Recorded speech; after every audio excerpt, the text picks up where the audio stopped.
going to talk about one of the most interesting names for a movie I've heard of, Guns and Moses. How are you, Sal? It's theaters nationwide, July 18th. I appreciate you coming by. It's great to be with you. We're very excited. How did this come into being? How did you come up with this name? So Guns and Moses, it's a thriller. It's an exciting action thriller about a beloved rabbi in a small town in the high desert becomes an unlikely gunfighter and detective after his community is violently attacked. It was inspired by a real-life event. There was a shooting at a synagogue in Poway, California, at a Chabad synagogue. A guy came in with a gun, killed a woman named Laura Gilbert Kay, shot the fingers off the rabbi who tried to stop him, and miraculously the gun jammed, or there would have been greater tragedy. I went down the next day. I attended the funeral. I met the rabbi, I held his bandaged hands, and watched him become a national figure in the following week, calling on people to do something good, something holy and righteous to give meaning to this tragedy. And I knew that would be somehow at the core of our movie. It's inspired by that story. It's not that story, but that was the genesis of it. And then one other aspect of it was I passed many times, if you drive from Los Angeles to Las Vegas, this massive solar energy farm, not the usual kind that you see with solar cells, those long black planes of photocells, but a thermal solar energy field, which is based on mirrors. And it's such an unusual looking thing. I thought that would be an amazing location for a cat and mouse scene in a movie. So I had that idea before we had a movie to put it in. And these are the elements that came together for Guns and Moses.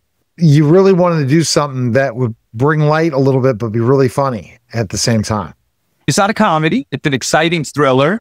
And people ask me that because Guns and Moses, it's a pretty bold title. So there's no comedy in part of it? There's humor. There's definitely That's right. humor. So it's not comedy, but that's where you have a little bit of, but really bring light too in so many aspects. Absolutely. And it's a proper name because Rabbi Mo was just such a sweet guy, sweet clergyman. And he says, I'm not a gun guy. But then circumstances change and the danger to his community and to his family forces his hand. Now, the learning that he does, that's also based on my own experience. I was not a gun guy. I didn't grow up around guns. It was not something that I knew about. I also didn't grow up religious. But as an adult, I became a religious Jew, an Orthodox Jew, which is to say a visible Jew. In our community, we wear the black suits, the black hats, kippahs, and people know who we are. And the threat level has been rising steadily over the recent years. We're very aware of it. And the Chabad rabbi, Hasidic rabbi, created an organization called Magen Am, which means Shield of the Nation in Hebrew, that trains and licenses regular guys like me to become volunteers who carry. We're armed. And please God, we should never need such skills. But if we do, we won't be a soft target. And then the firearms training that's in the movie is real.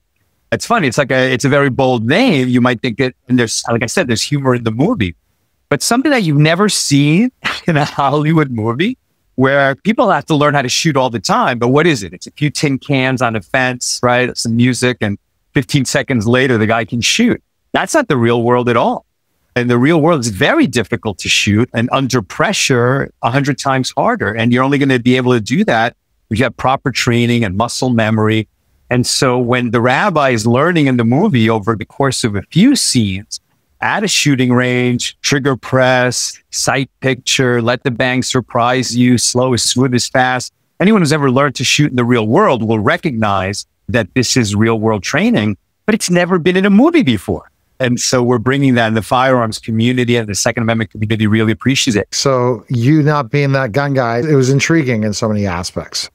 Yeah. And there's so many things that when you get into the details of it, create fascinating scenes and story points when you're pursuing authenticity, right? You've had very stereotypical Jewish characters in movies, whether they're shticky comedies, Larry David, Adam Sandler, and you have dead Jews in the Holocaust. When you talk about people of faith, Hollywood has not a good attitude toward faith and people of faith. And it's always about people leaving their faith or realizing that they're too smart to have faith in God, things like that. Whereas a life of faith is very intellectual and sophisticated and demanding. Our tradition is 3,000 years old. It's been practiced by really bright people for 3,000 years. And there's so much to say that's interesting and that hasn't been on screen before.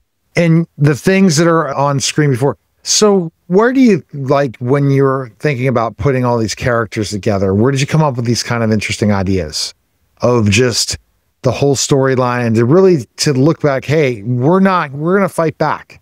We're not going to let this just go on and have these tragedies. We're going to have somebody who's going to fight back, but yet bring faith to it as well.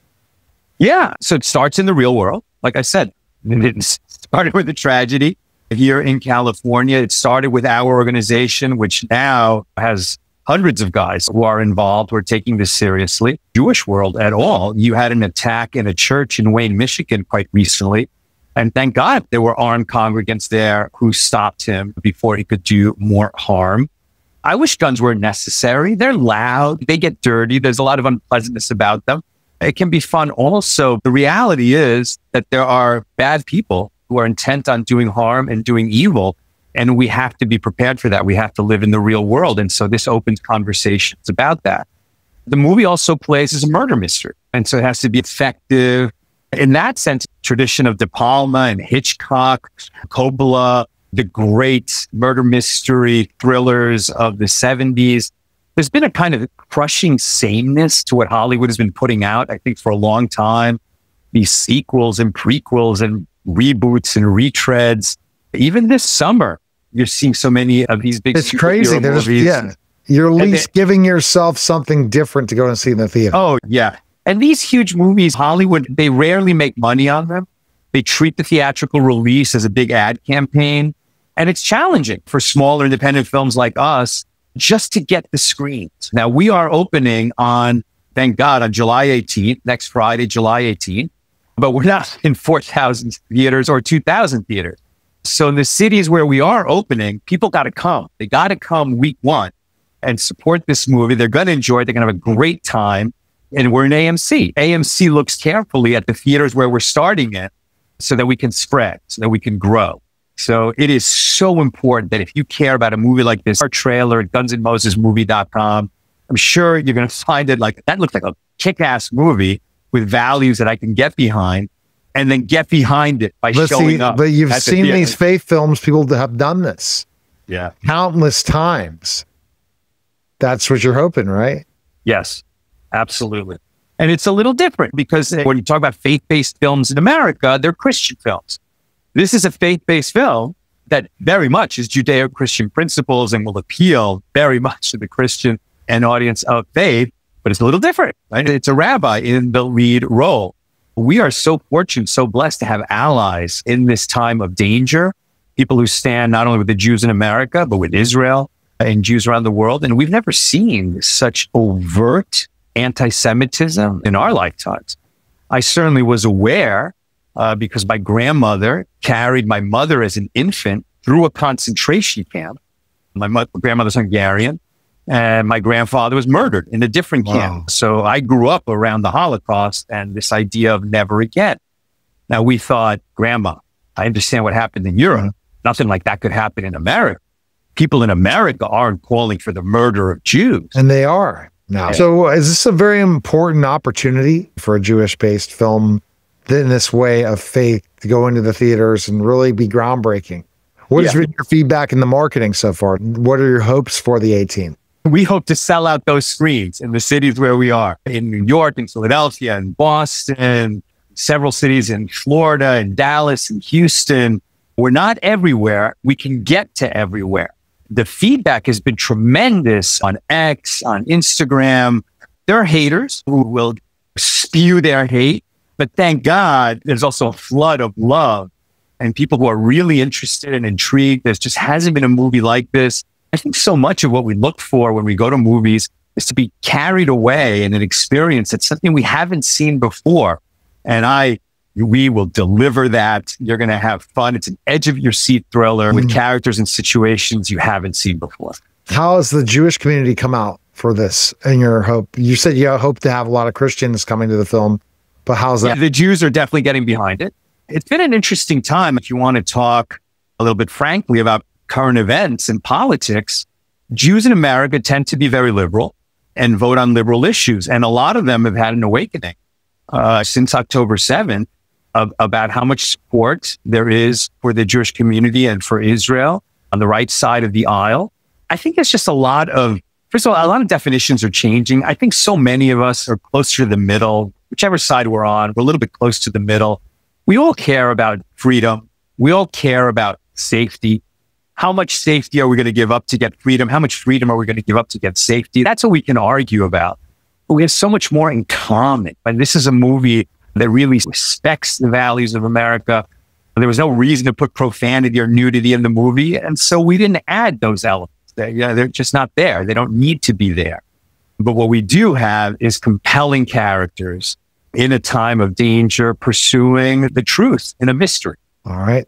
Best place people can go. Right now, you want them to go. Where should they go? gunsandmosesmovie.com. All right. Well, fantastic. Gunsandmosesmovie.com and Fandango. Tickets go on sale July 10th. It's July. Thank you. It's tomorrow. They go on sale tomorrow. So you can get tickets at Fandango or AMC, wherever you get your theater tickets. They go on sale tomorrow and it opens July 18th. Appreciate it. Thanks again, man. Oh, it's great to be with you. Thanks for having me on, Neil. I appreciate you. All right. You're listening and watching The Neil Haley Show, and we'll be back in just a moment.